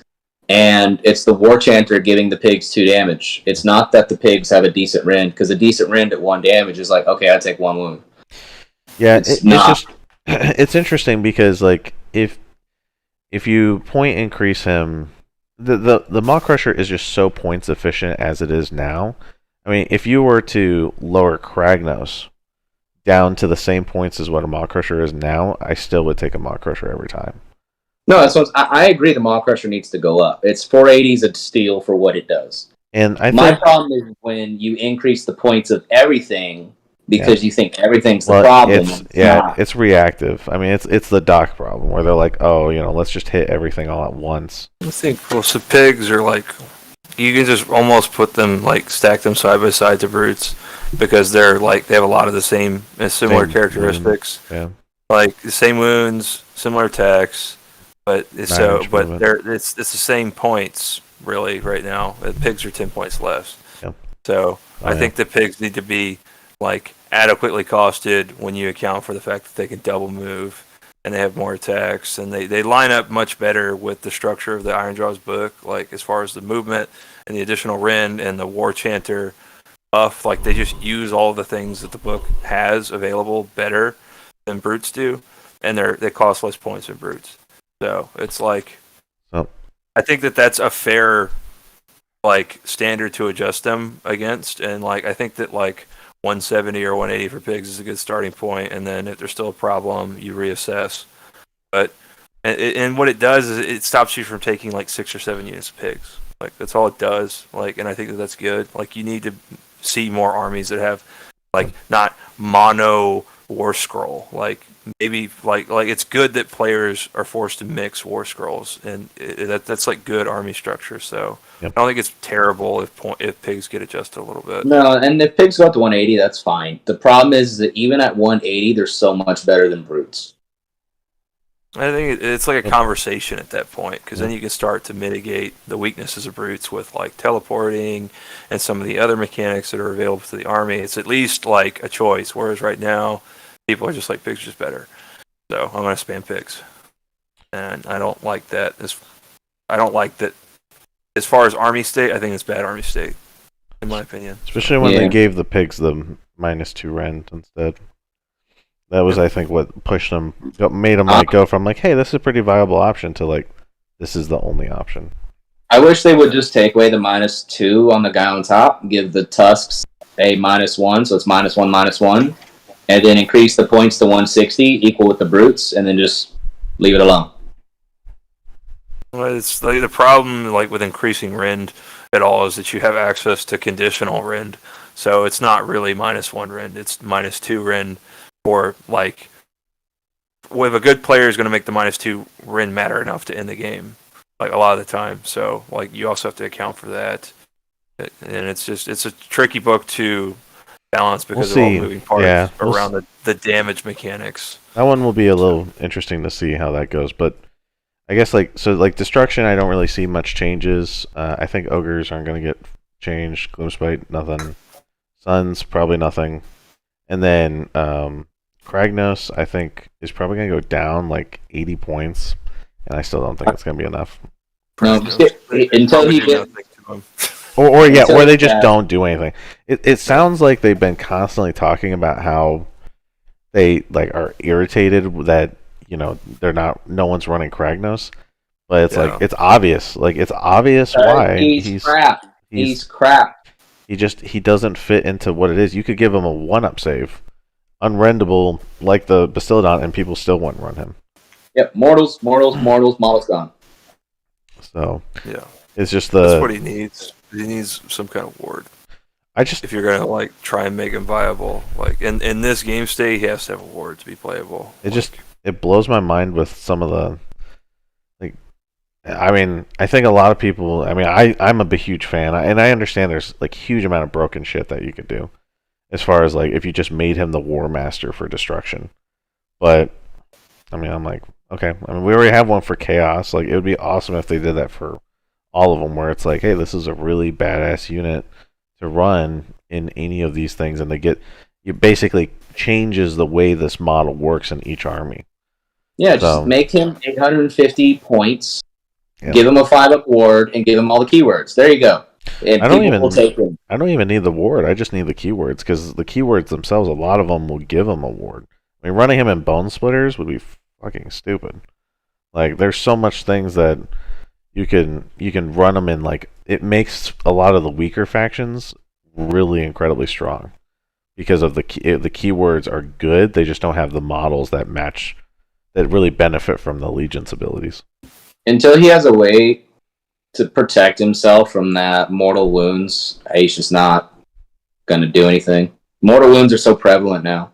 Yeah. I mean, Gavin was talking about it. Kairos just glared across the board. 6 mortals. Well, but he would ignore almost all the spells. You roll 3d6 on the. It's mostly like sentinels and things like that. Yeah, it's like ranged mortals. Is the weakness? I mean, then you make him interesting at least. If you give him all the keywords, would be strong conditionally in a lot of factions. I mean, that's a decent idea.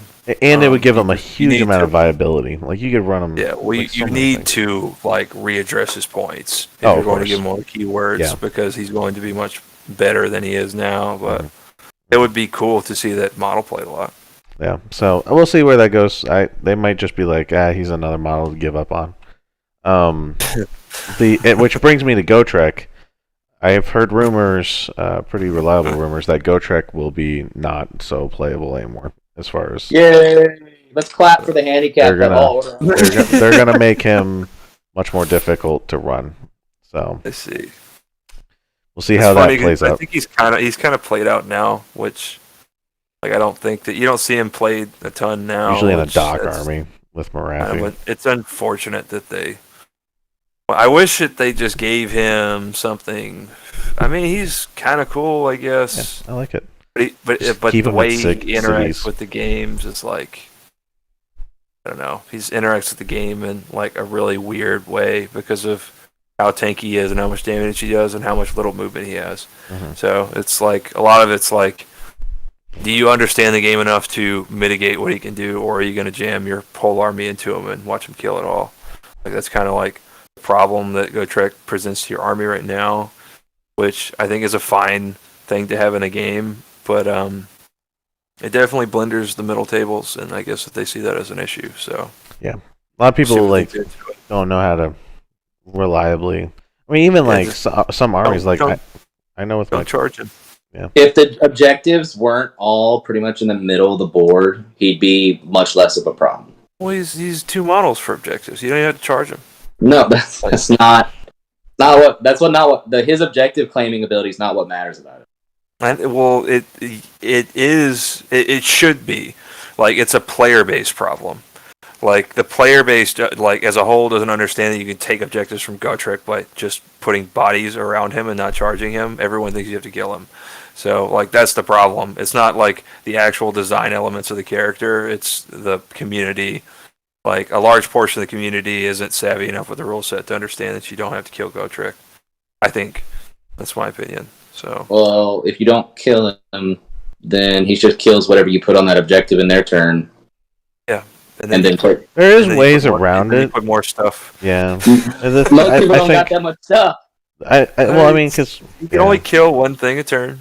Like, you don't have to go to that objective. There's more than one objective on the board. Like, there's ways to play around it. Like, just, I don't know. So I would say destruction. That's how I feel, and then of course that cities is going to get an update. So I'm not even going to focus on that. I think order in general is not really going to see.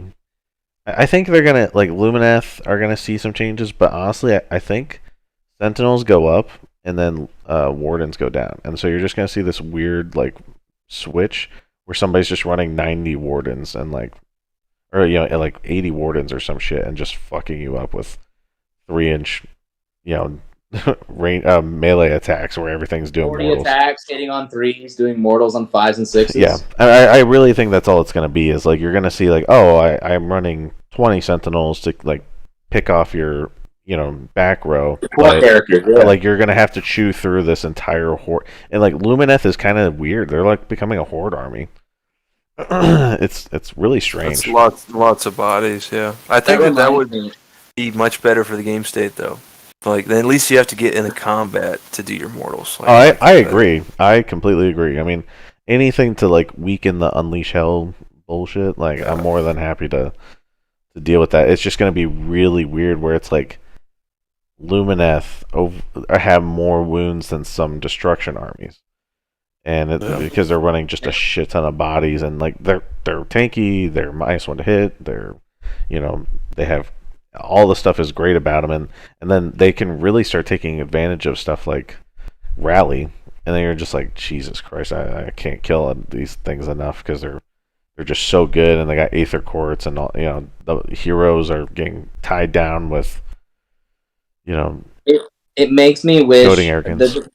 It's so unfortunate because they have such cool models outside of the Sentinels, like all the Alara stuff that you never see taken. No. I think you're gonna see those go down. I hope so, because they're such cool models, and they have such a good... They're not bad units. They're good units. It's a 4-up save, unrendable. Like, they're not bad. It's just compared to Sentinels and Wardens and tanking up in the corner and annihilating you from 36 inches away, it's not as good. I think when spirits go up, I mean, we're talking about points changes, not the actual rules changes, but I think they're just going to go up generally, even if they do get their War Scroll changed. If they lose the ability to move in the opponent's shooting phase and they still go up egregiously, you'll just never see them. See, my thing is... This is my solution, dude. Yeah. Like, I think it's a good one. Just delete the generic one. Let people only play Sevireth. And I don't even care if you bought fucking 4 of them shits, dude. Stay mad, nerd. Like, you're a bad person for buying more than one of them shits. So, you can sell them shits on eBay. Like, just delete the generic one and leave Sevireth alone how he is. He can move in the shooting phase. He can do all that shit. Fine. Like, as long as it's just Sevireth, like, then it's cool. It's where the spam comes in. That's what breaks the game. So, delete the generic War Scroll. That's what I would say to do. It's not going to happen because it's too radical, but, like, that's the actual solution to the game. Yeah, it's a model that they sell for money. So, but just remove the rule from the generic, like the move in the shoot phase. Like, Sevireth is just naturally better, so he can move in the shoot phase. And then it's... No one's going to take the regulars, they'll just take one Sevireth. Yeah, for me, it's, like, if I was, like, trying to be, like, a modest, like, unbiased take on it, I want to see, like... Probably 20-point increases on each of them, like including Sevireth, and then just change it where instead of moving 12 in the enemy shooting phase, they're only moving 6. Because the thing I hate about it is that it goes from 0 interaction, like right now it's 0 interaction. Unless you have shooting or like magic, you can't do anything to them. I can't tell you how many. Yeah, well, or D6. Yeah, that's fine. Like a free redeploy. But I mean, I'm fine with this. I'm fine with the 6 inches because at least if I get a 9-inch charge is doable. Where a 12-inch movement, I cannot charge you. Like unless I have Iron Jaws where I'm doing a 3d6 charge. That's the only instant, and it's still 15 inches. So you're like you're unlikely to ever get into combat with these things unless you completely surround them. And then they move up on top of a piece of terrain, and then it's a 24, 25-inch charge. Yeah, it's just like the shenanigans of, and that. Okay, so we'll get that into the rules section probably next time. I don't want to like spend all night talking about that, but so that's order. Like I think Fire Slayers are fine, and Doc I don't even want to talk about, and then Sylvaneth is pretty bad. All of them, I don't see them changing their points because they're like nobody's really playing them, so I don't see like to actually touch them. Yeah, I don't see Deepkin changing, so no. Deepkin, I think are fine. I think they're on the slate for a new book, as that's the rumor. Is them and Fire Slayers, which are 2 books that need to be restructured for 3.0. So that'd be cool. KO, I don't see any point changes. Maybe a combo box too. I think that's the rumor is Deepkin and Fire Slayers, which will be a really interesting combo box. I hope they come out with a new model for Deepkin, and it's like a giant, like a Kraken, like an actual monster, or like something cool, like a cool model. Leviathan's cool, but give them. I want more of the crabs, like just a ton of crab stuff. Prometheans with Namarti riding them. Mm-hmm. Yeah, that's what I was gonna say. A Namarti monster would be dope because all of it's like kind of Alapex, like the cleaner style. Like sea creatures where like a really like Namarti style sea creature would be cool. Give it kind of a different feel. Yeah. So that order fine. Chaos, well we know Magikins getting changed, so no point. Corn, I feel like might see point decreases. I think people are gonna forget about them. Yeah, it's not a point problem because it's like you already get so much right now. Like the War Scrolls have just lagged, and the faction abilities have also lagged a little bit too. That they just need a restructured book because Yeah. Like they already get like 160 wounds, and it's not enough. Like you need a different book at that point. I think the Slanesh. I don't really know. Like of course I want to say the points go down. But I think they're gonna drop in points on the stuff nobody runs. Not that many people run Slanesh anyways, but I think like beans and shit like that like nobody even has the models for. Like those things are gonna go down, and then it's like, oh, okay. Like I guess I can spam a bunch of garbage now. Yeah, y'all are stuck with that book, dude. Yeah, like I don't. Just changed it. They're like stuck with it. See, and I actually like the play style. I just really, really hate the points for it. I want to. I feel like Slanesh really wants to be that semi-elite horde army, and then it just does not match up for it because they're like, oh, well, you're going to be summoning a keeper per turn, and it's like maybe. I mean, like if you're someone playing like Bill Souza's list where you're just doing a lot of ranged mortals and stuff, but I've never seen Slanesh as meant to be like ranged damage through mortals. Needs to be. I think that they need to restructure the summoning mechanic into more book power because summoning is like I don't enjoy summoning in general in the game. Like as like a primary strength to a book. Like it's just it just slows the game down. It's not fun. It's not interactive. Well, like, and just take that and then distribute it into the book. I think. Yeah, and you lose all this. You don't gain the benefits of like what it started with. So you're not getting the behemoth and all that stuff. So it's like you're losing a lot of the structure from the summons, and by the time you get it off, it's already turn 2 and 3. So the game's usually decided before you actually have the keepers do it, and it kind of feels weird to be playing with 1,200 points to hopefully summon another 1,200 points throughout the game, and that's really where I feel. But so I'm gonna hold my reservations on Slanesh and see maybe they'll surprise us, but I doubt it. And then slaves, I think the monsters are gonna go down. The monsters that they have, I think, are going down because like the Chaos Sorcerer Lord on Manticore got hit. And then I think a lot of the stuff that you don't see people running, I think the what is it, the priest monster, whatever it's called, like War Shrine? The War Shrine. I think that's going to go down. I think they're pretty cheap.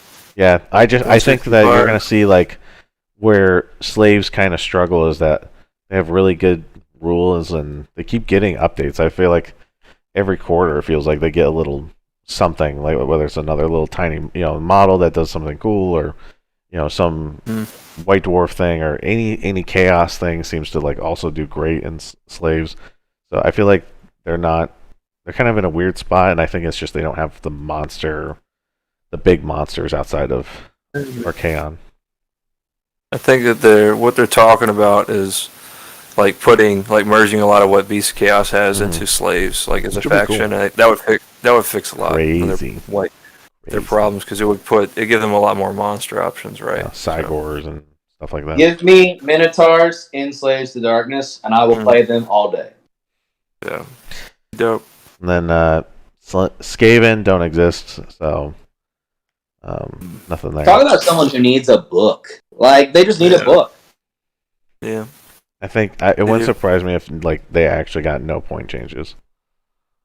No, it's the corn problem. They just need a book. I don't even know what do you even adjust. Like they've got like a playable unit or two. Like Storm Fiends are competitive, but there's so much in that book that's not like they just don't have good sub-faction abilities because they're almost non-existent. So their war scrolls are either strong enough to stand up on their own or they're not. So that's where they are. And then who said they need a book? Yeah, and so as far as death goes, I actually don't think I know I keep saying this, but like I don't think they touch death at all. Like I feel like Night Haunt, they're due for a book, and another model. I think OBR is going. Rumors are they're getting something.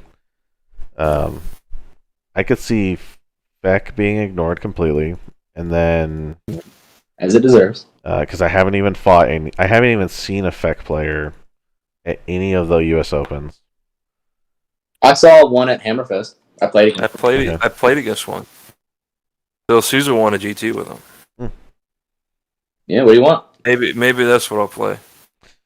Yeah, because like that's probably like the least played army I've ever seen since I started. Like I know there used to be like It's rare, yeah. half of the people running them at one time, and then it was like as many people that were playing Giants were playing Tech. It like at its height. Like it's never been that many people. But But as far as I feel like as a OBR book back ignored probably. So I think Soulblight is going to be the one that changes quite a bit. I think they do know that like, hey, there's a lot of stuff, but it's also a good money maker for GW. So maybe I think they hit the summonables and stuff, but they don't. Like they increased zombies by like 10 points or some shit. Like it's gonna be really like a joke when it comes down to it. They're gonna be like, really? Okay. And it's almost like what you guys were talking about, where it almost encourages people to run zombies more, and then it's just gonna be like this awful problem for 6 months until they finally like adjust them correctly after everyone's bought 1,000 zombies each. Yeah. After they sold us Revenant Legion. Yeah, exactly. Maybe. So I think that's it. I don't think that there's any like. So I mean, I've been told that there's going to be quite a few point increases. There's going to be quite a few point decreases based on like how well they do. But it's kind of like 3.0 is kind of weird because if anything, a lot of the armies that Gavin and myself have run have been deemed kind of uncompetitive, and yet we've done well. Bill went 5-0 with Slanesh. Like a lot of it is of course like the pilot and who's operating the list, but at the same time, like in 2.0, I didn't even feel like that was something you could do. I felt like it was like, oh, you're running Slanesh against Lumineth, well, you just lose immediately. But where now it's like you actually have a decent chance where like if you're the better pilot, you can win, and quite easily in some cases. I think it's super unfortunate that this point change is coming up and they've only had 2 different books come out, and see how the way they built those books affect and run in the game.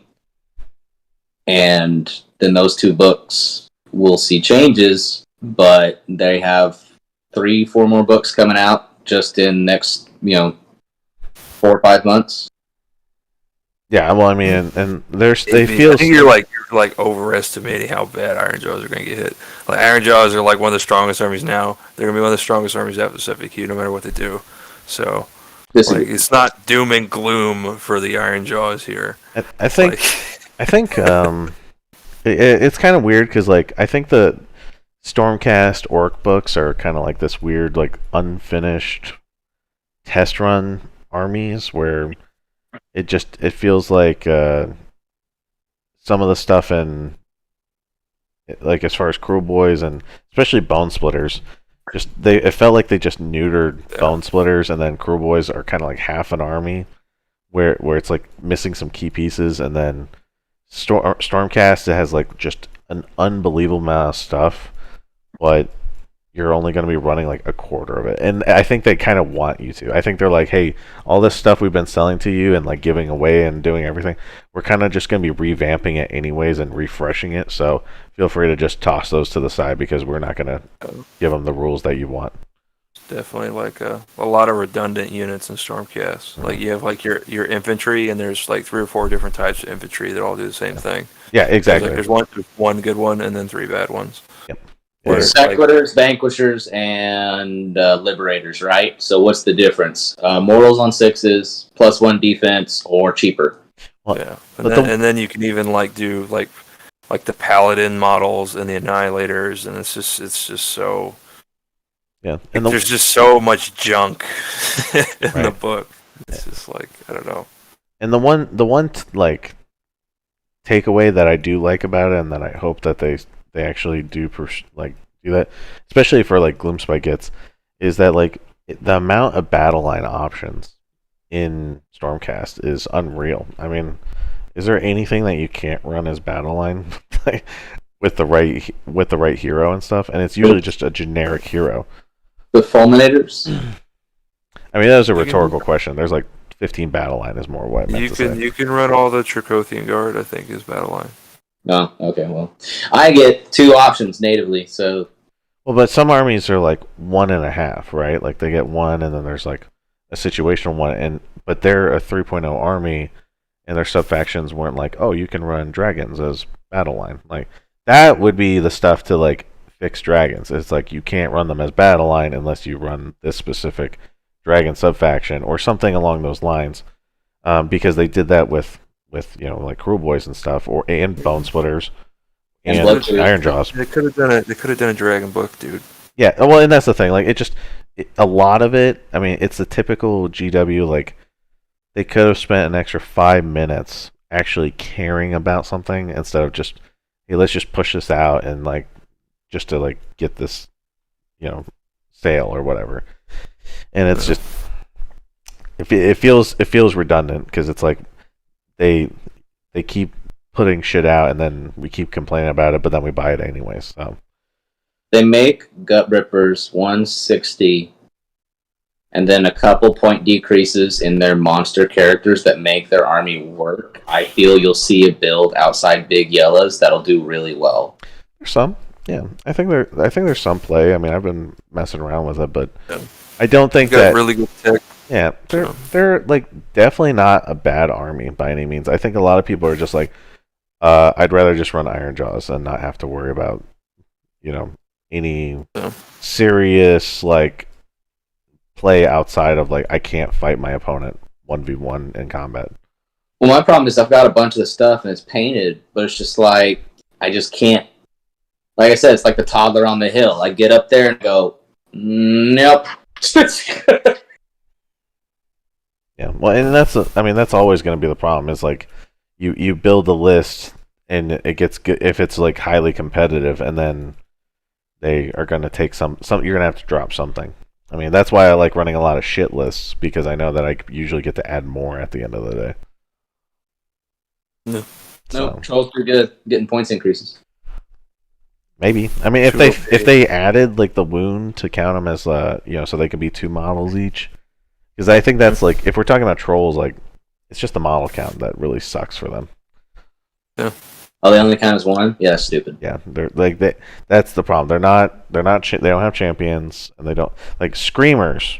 I found out screamers have champions, but not trolls. Stupid. So, but I think that's all I have to say about the points predictions. We'll probably all be wrong. But I think cool. That's it. Yeah. I think I'm super done with crying. I've cried a whole lot, so I've cried myself out, boys. I'm done. We'll have to wait until GW gives us something else to cry about, I suppose. But thanks for tuning in. If you're still in here, Yes, thank you. You're a champion amongst the normal people who listen, who are also champions. And we really do appreciate your we appreciate you watching our content, as bad as it is. Absolutely. So, the shit show. hopefully it was entertaining. And we'll probably be back when we have more stuff to talk about. So we'll see ya. See ya.